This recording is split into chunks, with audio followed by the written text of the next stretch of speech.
थंडाईच्या ग्लासमध्ये पाणी कोणी टाकलं?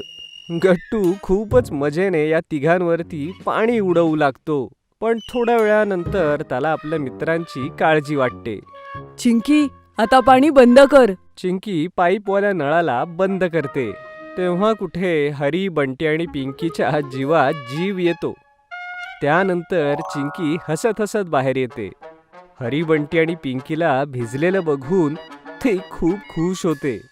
हॅपी होली मित्रांनो. अरे हॅपी होली नंतर बोल. अगोदर आम्हाला तू सांग, तू हे केलंस कसं? हा सगळा बुद्धीचा खेळ आहे मित्रांनो. जरा हा ट्रे तर बघा. ट्रेची खालची बाजू बघून सगळे आश्चर्यचकित होतात. ट्रेच्या खाली लावलेला होता एक मोठा पाईप, जो थंडाईवाल्या ग्लासेसशी जोडला होता. ओ, आता कळालं. ही खरी नाही, खोटी थंडाई आहे.